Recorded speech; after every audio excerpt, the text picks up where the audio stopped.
Welcome to Beyond the Call, where history, leadership, and heroism come alive. Today's story explores Corporal James Lewis Day at Sugar Loaf Hill on Okinawa in 1945, a powerful account of courage and responsibility in combat. If you enjoy learning more about military history and extraordinary individuals, you can find more articles, podcasts, and resources at trackpads.com. In the spring of 1945, the island of Okinawa became one of the last and bloodiest battlegrounds of the Pacific War.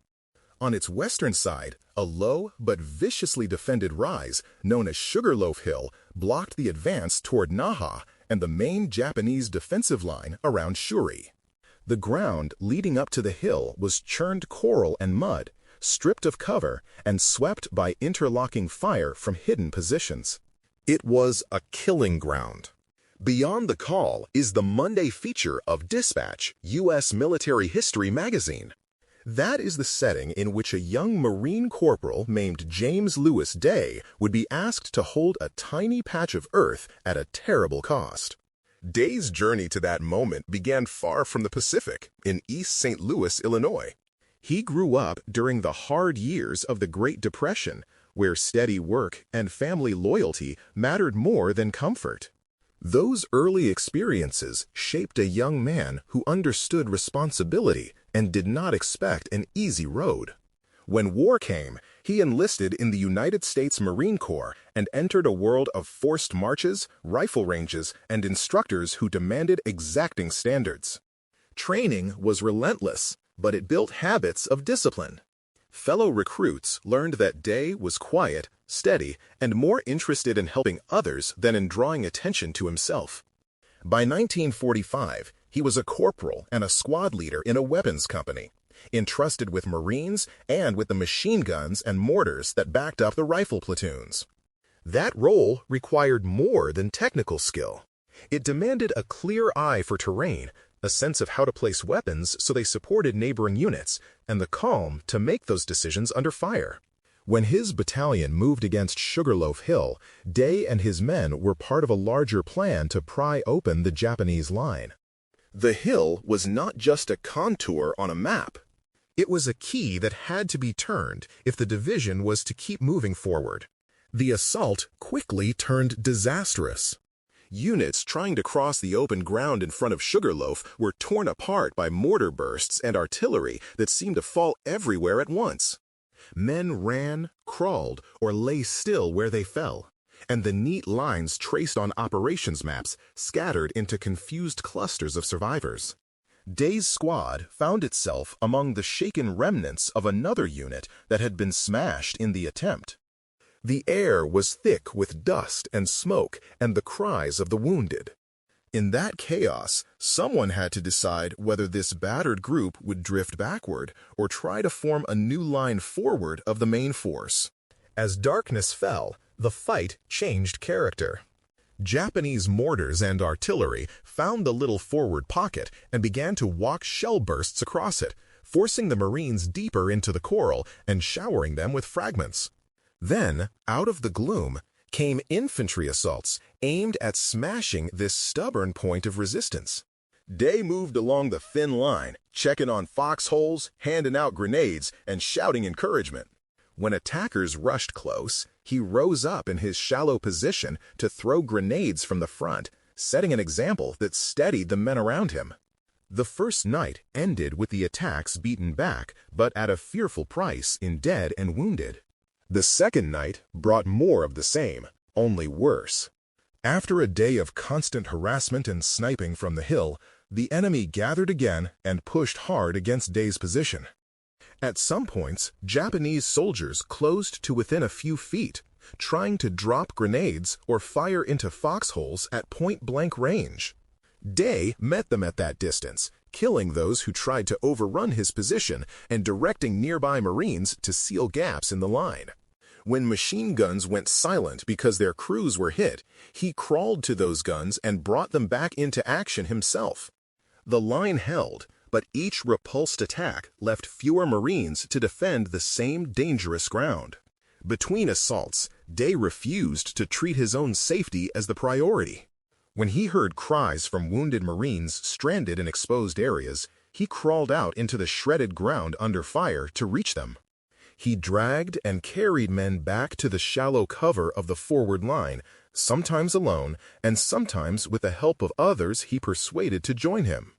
He also helped organize the evacuation of those who could be moved farther to the rear, making sure someone knew who had been sent back and who was still missing. His world had shrunk to a few yards of coral and the lives of the men within it. That was enough. By the third day, he was wounded and exhausted, like many of those who remained, but the enemy was not finished.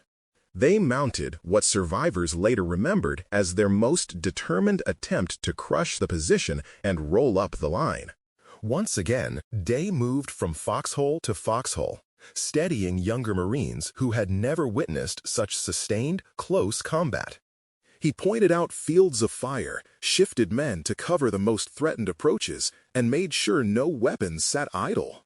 In a final close-range clash, his defenders killed a cluster of attackers who had pushed almost into their midst.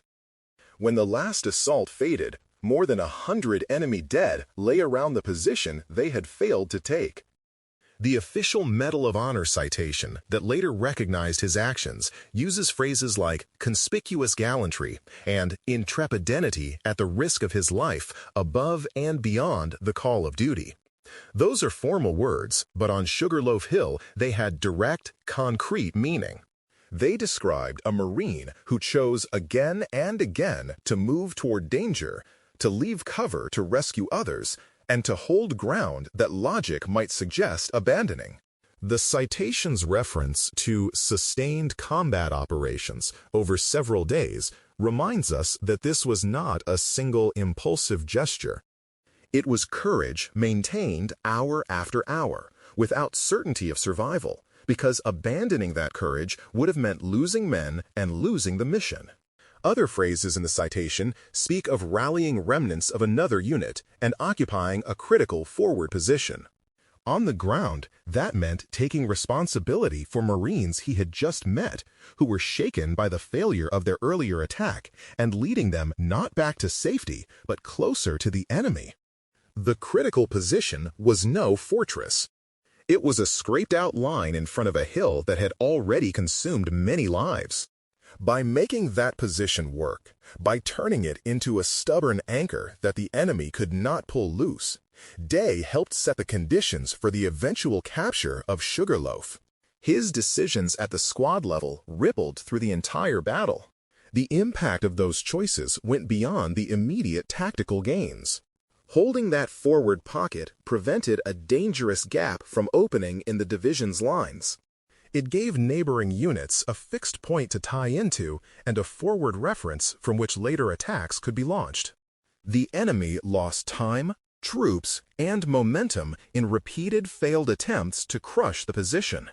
In a campaign where every delay costs lives, Day's small group of Marines bought precious time and space for the larger force driving toward Naha and the Shuri defenses.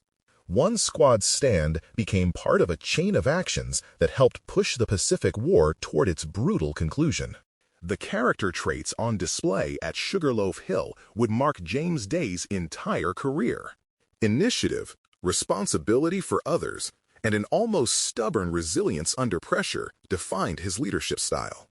After the war, he remained in the Marine Corps, serving in Korea and Vietnam and rising through the ranks to become a major general. He was wounded several times and decorated for valor in multiple conflicts, but those who worked with him often remembered the same qualities seen in the young corporal on Okinawa. He was steady, approachable, and deeply committed to the Marines under his command. Recognition for his actions at Sugar Loaf came many years later after a careful review of wartime records. The delay does not lessen the valor it honored. In some ways, it highlights how many stories of courage remain buried in unit reports and veterans' memories. When the Medal of Honor was finally placed around his neck, it served as a public acknowledgement of what those who had been there already knew. A small group of Marines on a battered hill had been held together by a leader who refused to let go, and their survival and success had mattered far beyond that patch of ground. Today, the name James Lewis Day stands as a reminder of what determined small-unit leadership can mean in modern war. His story is told in classrooms, in military history discussions, and in the quiet reflections of Marines who study past battles to prepare for future ones. The ground he held on Okinawa is long silent, but the choices he made there still speak to questions of duty, courage, and care for others. Remembering his stand at Sugar Loaf Hill is one way of honoring every Marine who faced that same storm and did not break.